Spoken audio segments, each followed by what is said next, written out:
அனைவருக்கும் வணக்கம்பா.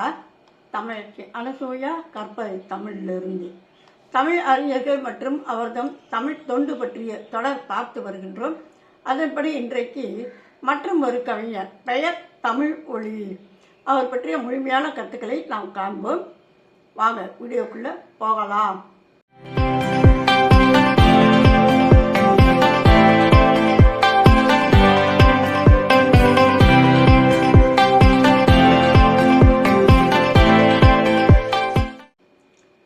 தமிழ் ஒளி.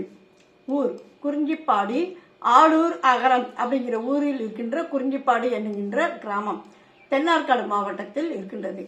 அவரது காலம் 21 செப்டம்பர் 1924 மற்றும் 24 மார்ச் 1965. பெற்றோர் செங்கேணி அம்மாள், சின்னையா. இவரது இயல்பான பெயர் விஜயரங்கம். வீட்டில் கூப்பிடுகின்ற செல்ல பெயர் பட்டுராசு. அதே போன்று இவர் கவிதை உலகில் நுழைந்ததும் பிற்பாடு அவர் வைத்துக்கொண்ட புனைப்பெயர்கள் தமிழ் ஒளி, விஜயரங்கம், விஜயன், அதாவது சி விஜயரங்கம் அப்படிங்கிற சுருக்கம். சரிங்களா? இவருடைய ஞான குரு யார் அப்படின்னாக்கும் பாரதியார். வழிகாட்டி அப்படின்னு சொல்லி சொன்னோம்னாக்கும் பாரதிதாசன். பாரதிதாசரின் மாணவர் என்று அடிக்கடி தம்மை கூறிக்கொள்ளுவார். இவருடைய கவிதையினுடைய கருக்கள் என்ன அப்படின்னு சொல்லி சொன்னோம்னாக்க தலித்களின் முன்னேற்றம் சார்ந்து அமைந்தன. சரிங்களா? இவர் எழுதிய அந்த புனைப்பெயர்லாம் நம்ம பார்த்தோம் இல்லையா, அது முன்னணி, புதுமை இலக்கியம், சாட்டை போன்ற இதழ்களில் இவர் பணியாற்றி இருக்கின்றார். அதே சமயம் இவர் நடத்திய இதழ்கள் அப்படின்னு சொல்லி பார்த்தோம்னாக்கும் சனயுகம், அதாவது மார்க்சிய கருத்துக்களை பரப்புவதற்காகவே இந்த இதழை தொடங்கி நடத்தினார். சென்னை துறைமுக தொழிலாளர் சங்கத்தோடு நேரடியாக தொடர்பு கொண்டிருந்தார். 1947 இலக்கிய பேராசம் ஜீவா அவர்கள் முன்னிலையில் பொது உடைமை இயக்கத்தில் அவர் இணைந்தார். மே தினம் குறித்து இதுவரைக்கும் யாருமே கவிதை எழுதியிருக்காங்களா அப்படிங்கிறது நமக்கு தெரியாது என்று தமிழ் உலகம் கூறுகின்றது. இவரது கவிதை தான் முதலாவதாக இருக்கும். மே தினமே வருக அப்படிங்கிற கவிதை மிகவும் புகழ்பெற்ற கவிதை. அது பற்றி அடுத்து காண்போம். சரி, இந்த பொது உடைமை இயக்க கவிஞர் தமிழ் ஒளி அவர்களுடைய படைப்புகள் என்னென்ன?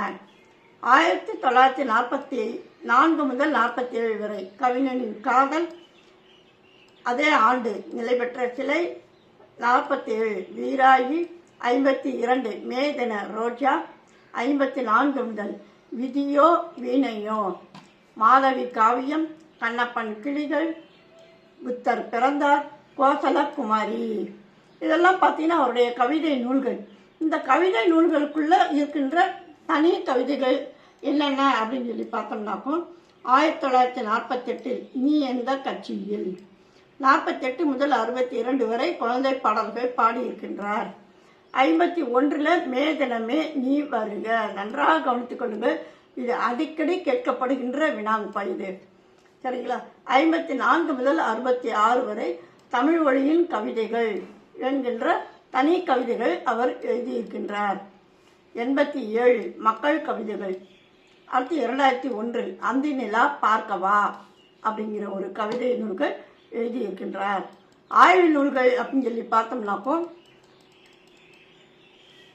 1959 சிலப்பதிகாரம் காவியமா நாடகமா, அதே ஆண்டு திருக்குறளும் கடவுளும். அடுத்து 60 தமிழும் சமஸ்கிருதமும், 61 முதல் 62 வரை தமிழர் சமுதாயம். அடுத்ததாக கதைகள் 1948 முதல் 49 வரை மற்றும் 1952 சாக்கடை சமுதாயம்.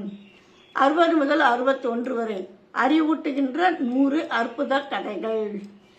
54 முதல் 61 வரை குருவிப்பட்டி. 48 முதல் 49 வரை உயிரோவியங்கள்.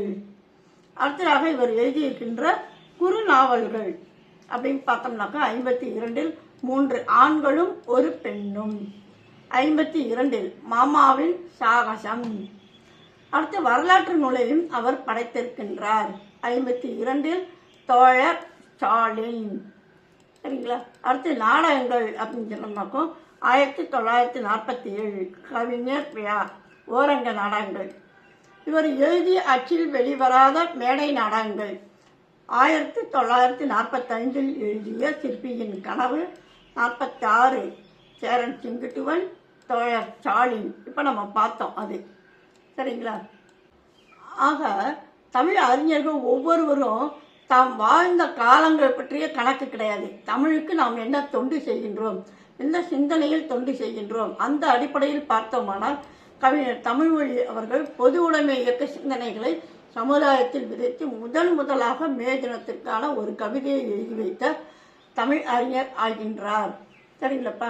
இதே போன்ற தமிழ் அறிஞர் பற்றிய அடுத்தடுத்த பதிவுகளில் நாம் காண்போம். அதே சமயம் இதற்கு முன் பார்த்த தமிழ் அறிஞர்களுடைய தொண்டுகள் பற்றிய பதிவுகளை இத்துடன் இணைக்கின்றேன். அதற்குரிய மாதிரி வினாத்தாள்களையும் இணைக்கின்றேன். இணைத்து படியுங்கள். சரிங்களப்பா? மீண்டும் ஒரு புதிய பதிவில் சந்திப்போம். நன்றி, வணக்கம்.